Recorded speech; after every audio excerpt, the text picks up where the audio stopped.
Saya berikan judul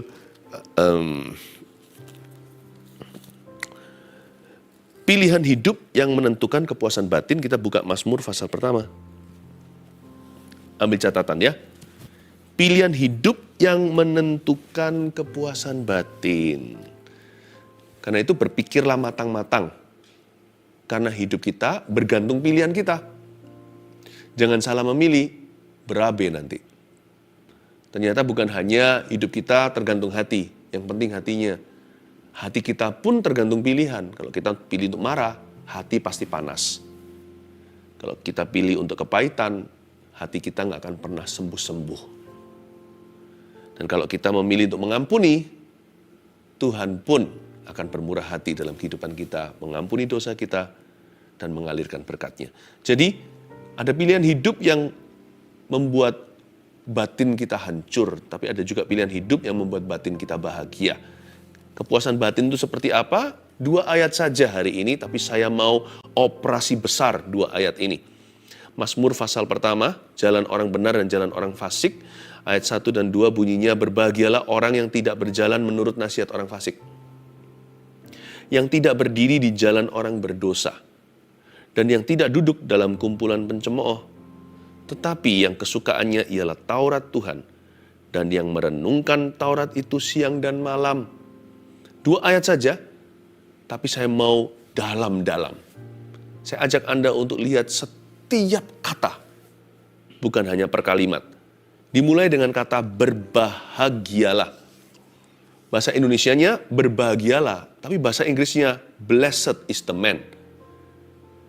Kalau di bahasa Indonesianya happiness, di bahasa Inggrisnya blessedness. Orang yang happy, diberkati, bergembiralah karena Tuhan, maka Tuhan memberikan apa yang diinginkan hatimu. Tuhan mencintai orang yang suka memberi dengan sukacita. Bukan hanya itu saja, hati yang gembira adalah obat, tapi semangat yang patah keringkan tulang. Tetapi, orang yang diberkati juga pasti akan happy. Karena dia memilih untuk tidak melihat selokan-selokan kehidupan, dia memilih untuk lihat jalan utama.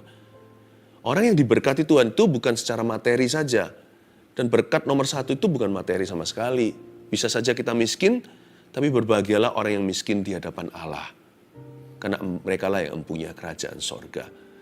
Nggak bergantung dengan physical possession, tidak bergantung dengan benda dan barang.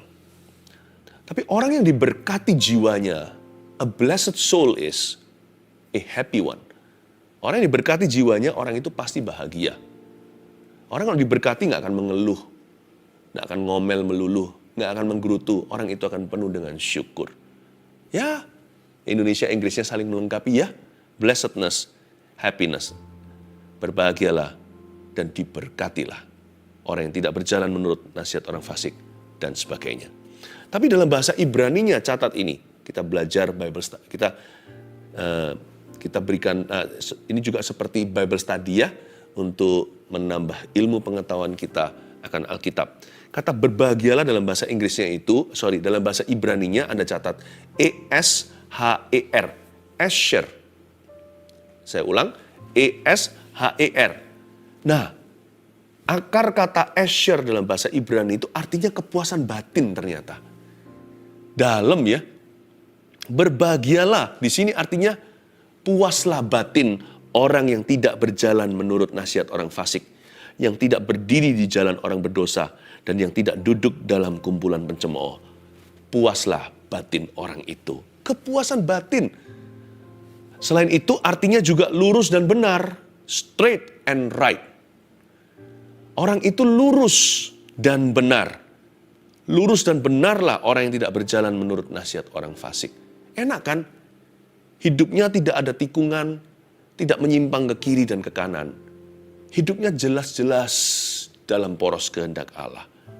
Orang yang seperti ini, gak bengkok hatinya, puas batinnya.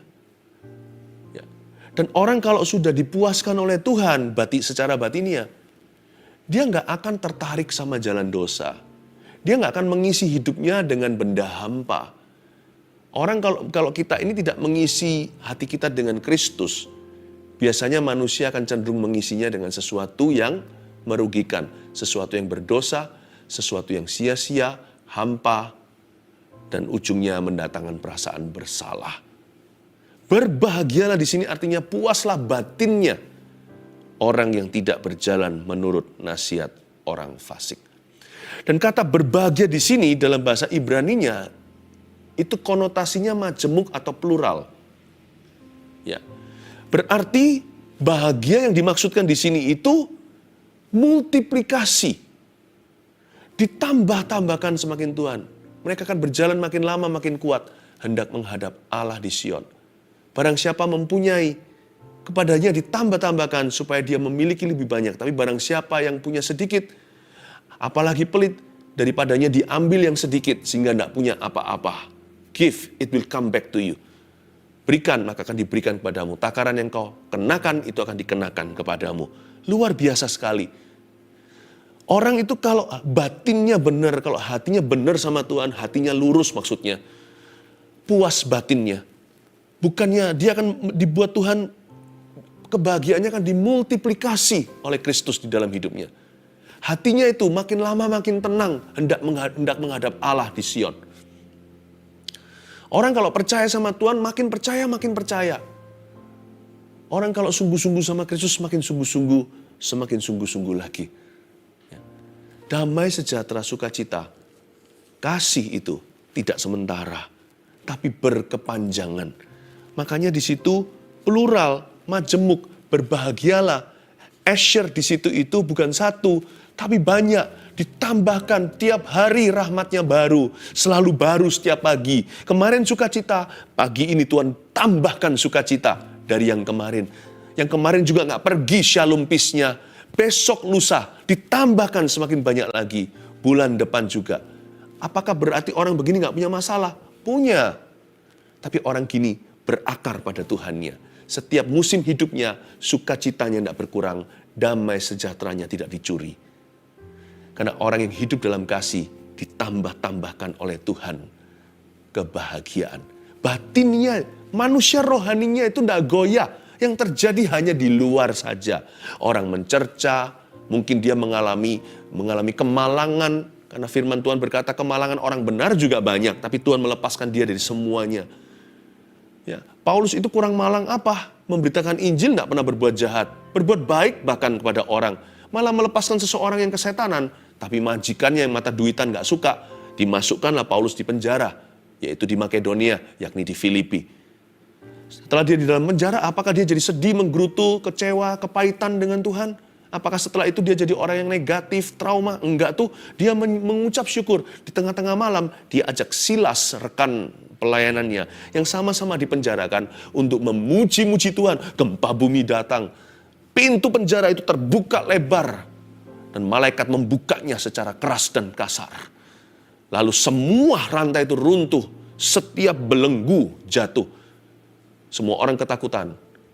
Paulus tidak lari dari penjara itu, malah menyelamatkan semua orang termasuk kepala penjaranya. Itulah cikal bakal berdirinya gereja di Filipi. Yang kepada mereka Paulus pernah menuliskan surat begini. Bersukacitalah, sekali lagi kukatakan bersukacitalah. Tuhan sudah dekat, biarlah kebaikan hatimu diketahui oleh semua orang. Bayangin, gereja itu dibangun di atas dasar kepuasan batin yang tidak bisa dirampas. Sekalipun orangnya dilempar ke dalam bui. Sekalipun kakinya dibelenggu di penjara yang lembab itu. Makanya kepada jemaat Filipi, Paulus berkata, kalian bersukacita aja. Segala musim hidupmu, Tuhan akan membuat batinmu bahagia. Yang menderita kan hanya luarnya, fisiknya. Yang menderita hanyalah telinganya lah, panas, dimaki-maki orang, padahal kita nggak salah. Kalau salah ya evaluasi. Kalau nggak salah, janganlah Anda marah. Karena bahagiamu tidak tergantung dengan luaran. Bahagiamu itu batinia. Disitulah Kristus tinggal, disitulah Roh Kudus bersekutu denganmu. Dan kebahagiaan ini Tuhan sediakan bagi orang yang merenungkan firman Allah. Coba bayangkan. Berbahagialah orang yang tidak berjalan menurut nasihat orang fasik. Ya. Berarti kebahagiaannya itu begitu intensif. Makanya dalam kata majemuk, Asher di sini bukan satu. Berarti begitu dalamnya, begitu besarnya, lebarnya, tingginya kepuasan batin dalam mengikut Tuhan.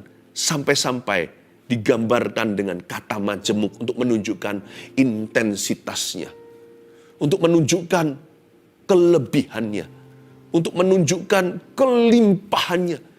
Paulus itu bisa bersyukur dalam penjara, sampai dia menolong orang lain loh yang bebas. Kepala penjara kan tuan di bui itu. Malah Pauluslah yang menyelamatkan. Saking kelebihan, tidak defisit kasih.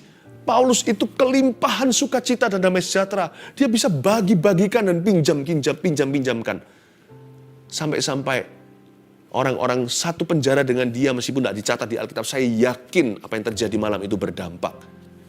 Demikianlah orang yang merenungkan firman. Apa yang terjadi di dalam hidupnya di luaran sana tidak bisa menjamah manusia batinianya.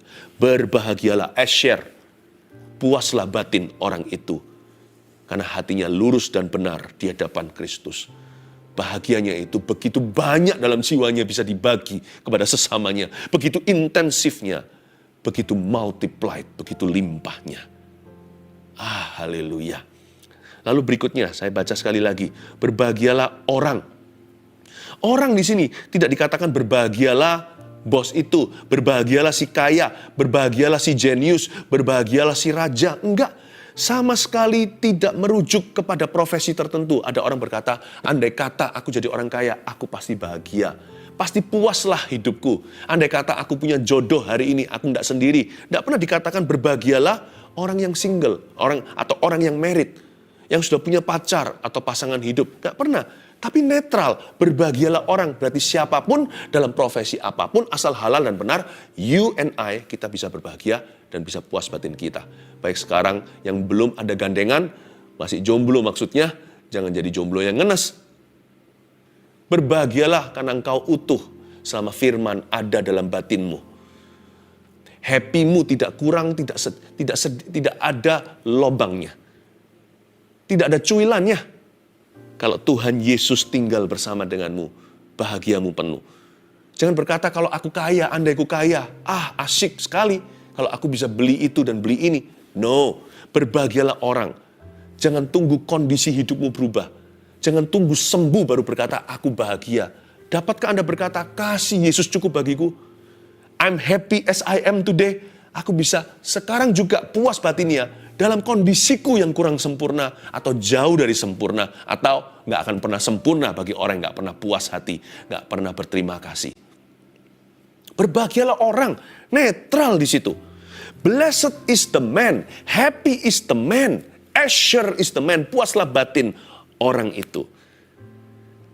Jadi ternyata dari dua kata aja belum satu kalimat kita bisa mengambil kesimpulan bahwa kebahagiaan seorang manusia itu terletak pada hubungannya yang mentah dengan Allahnya.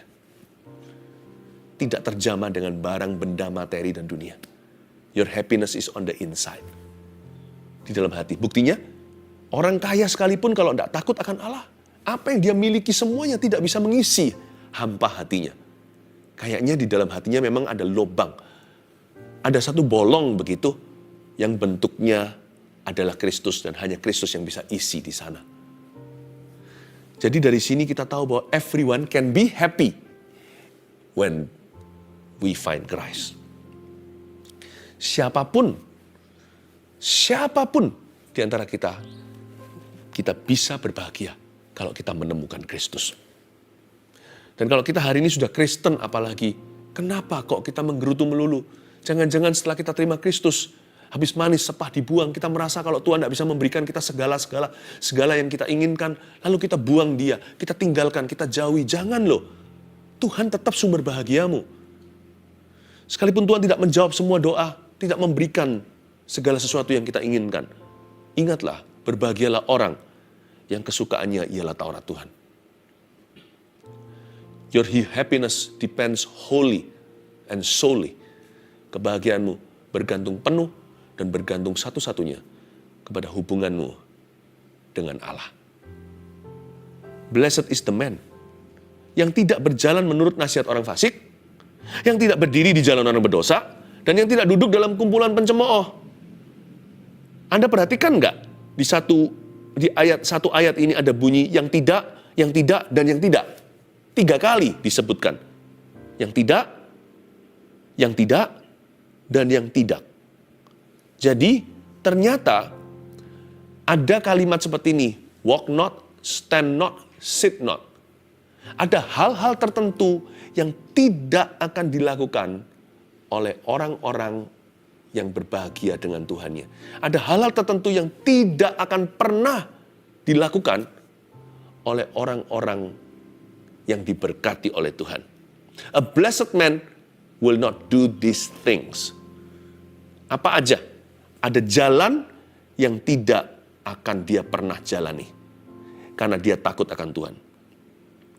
Ada tempat berdiri yang dia nggak akan berdiri di sana sampai dia mati. Hanya karena dia mengenal Tuhannya. Dan ada tempat duduk, dia nggak akan duduk di situ, dibayar berapapun dia nggak mau. Hanya karena dia adalah anak Tuhannya. Karena jiwanya diberkati, dia nggak mau hal-hal itu. Karena dia mengenal Tuhannya, dia nggak mau ada di sana. Karena dia merasa puas dengan Tuhan Yesus, dia nggak perlu apa yang dunia bangga-banggakan dan apa yang iblis tawarkan. Yang tidak, dan yang tidak.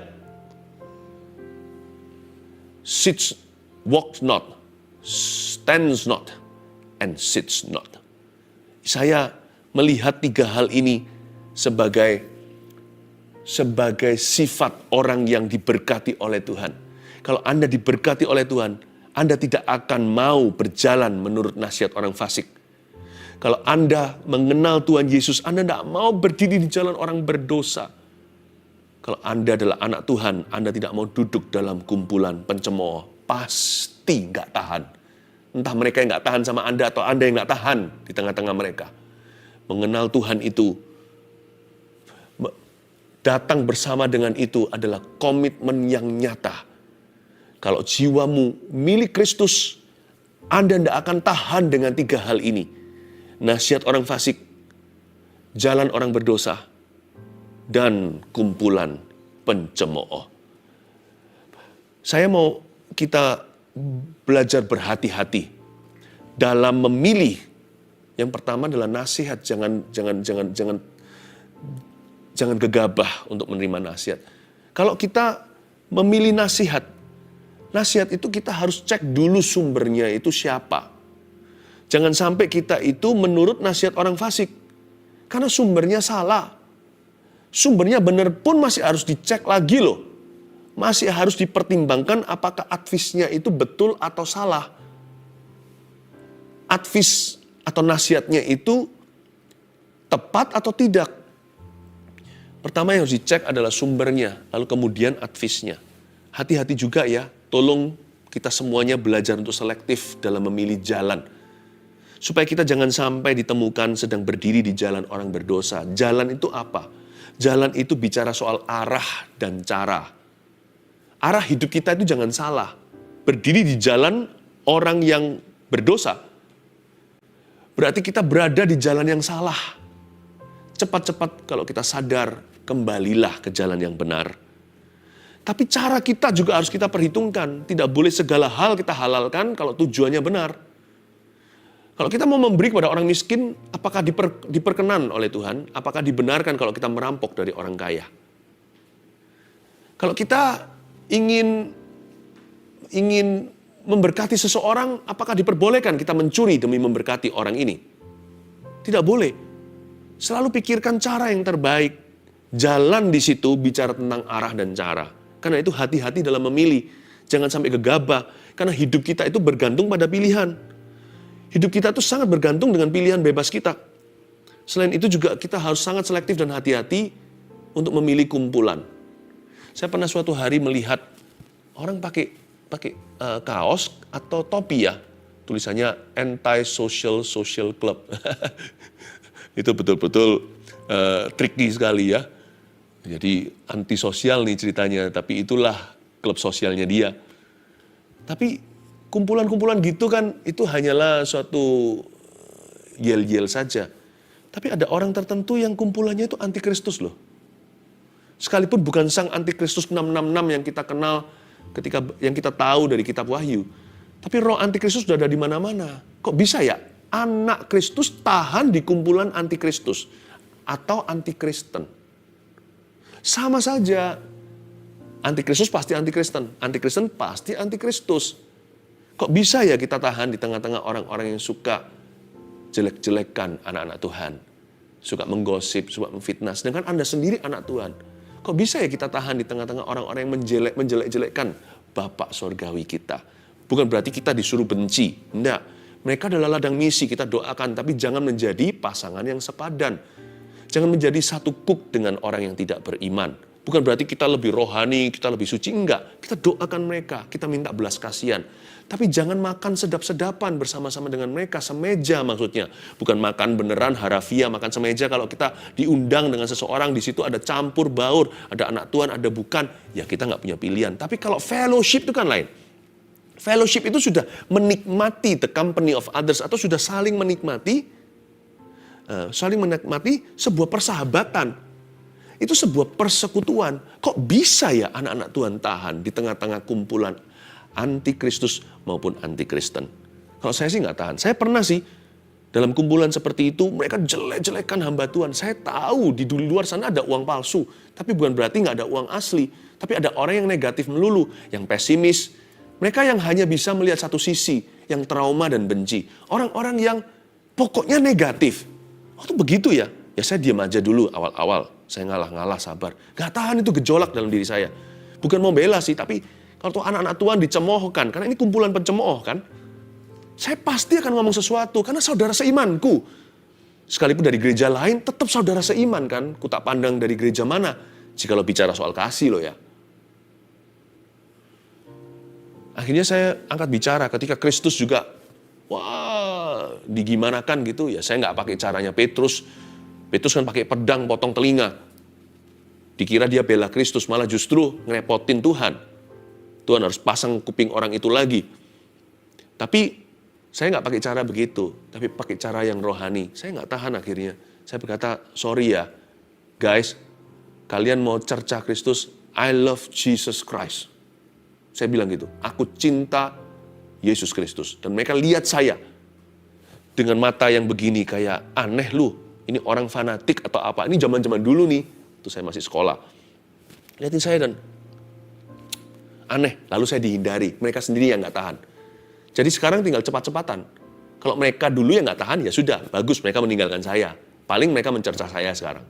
Nggak apa-apa, biar saya ikut menanggung noda karena nama Kristus. Tapi kalau mereka masih tahan sama saya yang nggak tahan sama mereka, saya pasti akan permisi dan pergi.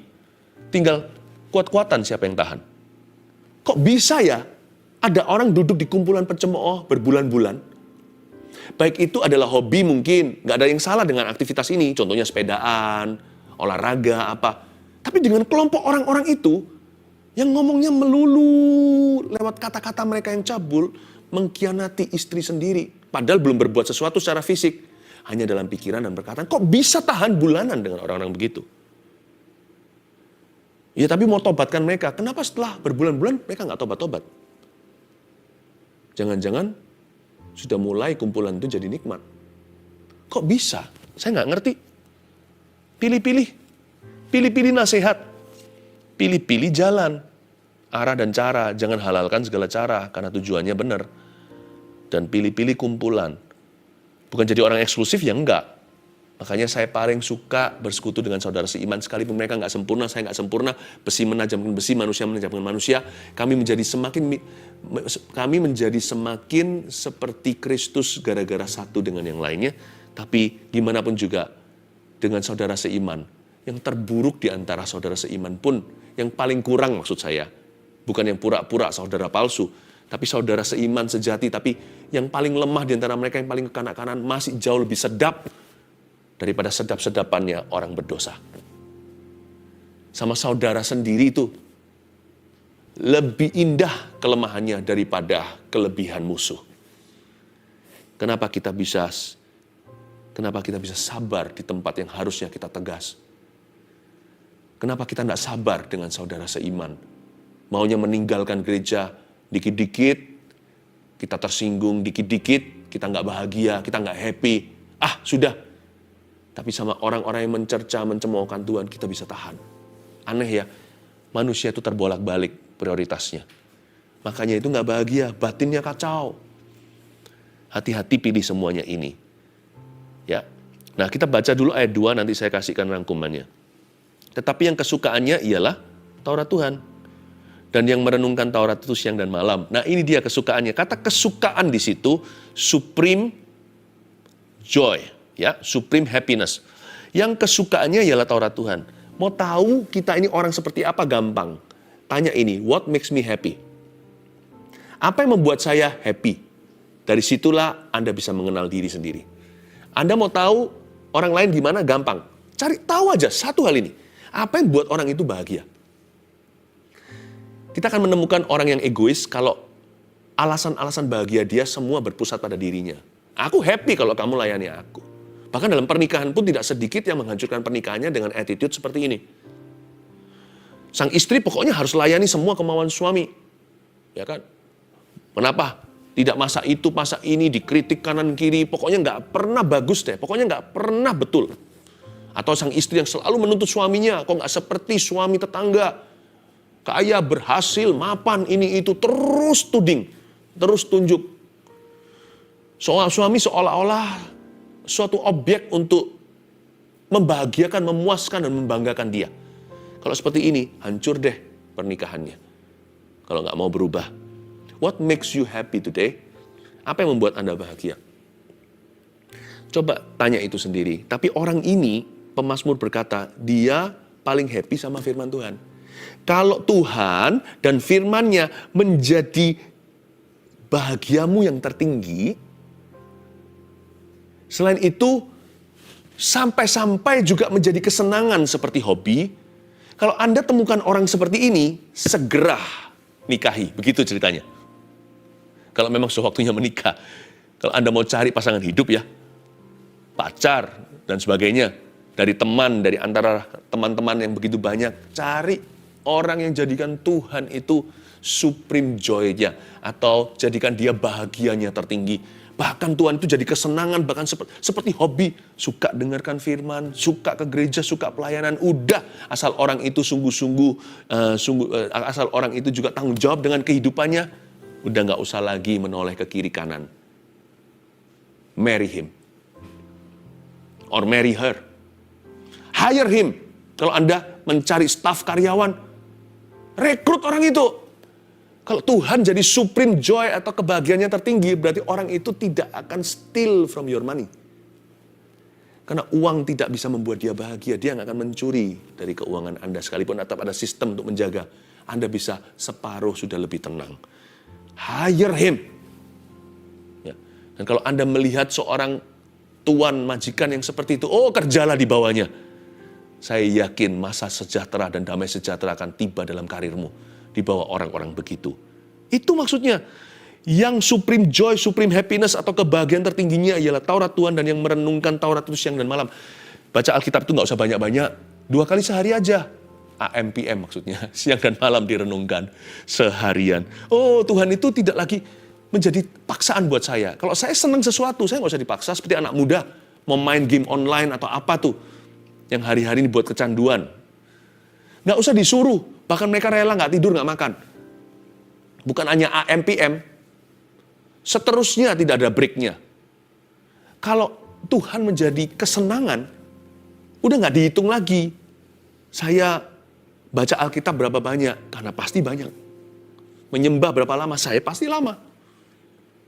Itu dia yang menjadikan Tuhan kesukaannya, yang merenungkan Taurat itu siang dan malam. Ya, kalau kita seperti ini, jalan kita arahnya benar. Sebab kalau enggak ya arah kita salah, itu sin is also progressive. Tidak ada orang jatuh semalam, itu enggak ada. Dia progresif sih. Progresif. Pertama-tama dia mulai menuruti nasihat orang fasik. Mulai dia entertain di idea, mulai dia pikirkan. Lalu mulai dia berdiri di jalan orang berdosa. Arahnya mulai salah, pasti arahnya mulai salah. Selingkuh contohnya. Dia enggak tiba-tiba perselingkuhan terjadi, itu enggak. Enggak. Itu pasti terjadinya dari sisi kiri dan kanan. Dari depan belakang, begini maksud saya. Pasti terjadi erosi perlahan-lahan sampai dia duduk dalam kumpulan pencemooh, terjadi agreement, atau terjadi persahabatan, atau terjadi persetujuan. Pasti dari sisi sini, ada sorokan yang tersembunyi di antara pasangan sejoli di antara suami istri itu. Pasti ada sorokan tersembunyi, pasti ada yang namanya penurunan drastis dalam ketransparanan. Handphonenya atau apa tertentu tidak boleh dibuka. Pasti ada begitunya. Lalu di sebelah sana pasti ada growing attraction atau daya tarik yang semakin menjadi-jadi dan semakin mengkristal. Nggak mungkin dia berani jikalau tidak disambut sebelah tangan. Jikalau tidak disambut dengan tangan di sebelah sana, tidak mungkin orang itu berani. Karena dia takut dilaporkan polisi. Kecuali kalau sudah terjadi sebuah tindakan, tatapan, perkataan, chatting, sudah ada suatu saut-sautan, sudah ada saling lempar-lemparan tanda, sudah ada deal-deal kecil terjadi. Sin is progressive. Makanya itu, kalau kita memulai dengan kesukaan kita ialah Taurat Tuhan dan merenungkannya siang dan malam menjadi lifestyle, arah kita tidak akan ke dosa. Arah kita pasti ke arah firman Tuhan. 1, 2, 3 dengan ini saya selesai. Catat. Pilihan hidup apa yang menentukan kepuasan batin? 1, pilihlah nasihat yang benar dari orang benar. Nomor 1. Pilihlah nasihat yang benar dari orang benar. Dua-dua harus benar loh ya. Kalau saya mendapatkan nasihat yang benar dari orang yang salah, saya akan taruh curiga. Tapi kalau saya dapatkan nasihat yang salah dari orang benar, gimana? Berarti orang benar itu sudah jadi mantan orang benar. Hari itu dia memberi saya nasihat yang salah, dia sudah menjadi orang yang salah sejak hari itu. Kalau ada orang benar sepanjang hidupnya reputasinya bersih lalu berkata kepada kita, berzinalah. Dikit-dikit udah ceraikan aja itu. Cari istri lain dan sebagainya. Berarti orang itu pernah jadi orang benar. Hari itu dia memberimu nasihat yang salah. Tolaklah nasihatnya sekalipun dia adalah orang benar selama ini. Tapi hari itu dia salah di depanmu. Karena itu saya ulang lagi. Pilihan hidup yang menentukan kepuasan batin yang menguntungkan kita. Yang pertama adalah pilihlah nasihat yang benar dari orang benar. Dua-dua harus benar. Dan kalau kita lah penasihatnya, kita harus tetap jadi orang benar dan memberi nasihat yang benar. Katakan amin. Yang kedua, pilihlah jalan yang terbaik atau minimal yang lebih baik dalam setiap perkara. Tanya pada dirimu sendiri kalau kita menghadapi sesuatu. What would Jesus do? Dalam situasi ini, apa yang Yesus akan lakukan ya? Kalau situasi ini sesuatu yang sama sekali tidak cocok dengan konteks Yesus, contohnya Anda pacaran nih, nggak bisa berkata what would Jesus do kan? Anda bisa berkata what would Paul do? What would Peter do? What would John do? Kira-kira Rasul Paulus akan lakukan apa dalam hal ini? Kira-kira Yohanes akan lakukan apa? Kira-kira Petrus akan lakukan apa? Karena Petrus menikah. Selalu tanya, apakah ada cara yang lebih baik enggak ya? Atau ini cara satu-satunya? Apakah jalan kompromi itu tidak bisa ditawar? Apakah saya terpaksa harus kompromi hari ini? Oh, jangan ada kata terpaksa. Selalu ada jalan. Karena Yesus adalah jalan. Dia adalah kebenaran. Yang terakhir, pilihlah kumpulan yang membangun dan yang takut akan Tuhan. Pilihlah yang konstruktif, bukan yang destruktif. Pilihlah yang positif. Dan kalau Anda tidak menemukan orang seperti itu, jadilah kumpulan yang begitu. Anda yang begitu sama orang lain. Jadilah pengaruh yang konstruktif. Jadilah pengaruh yang takut akan Tuhan. Supaya orang lain di dalam dirimu menemukan kumpulan yang membahagiakan. God bless you. Mari kita sama-sama masuk ke hadirat Tuhan.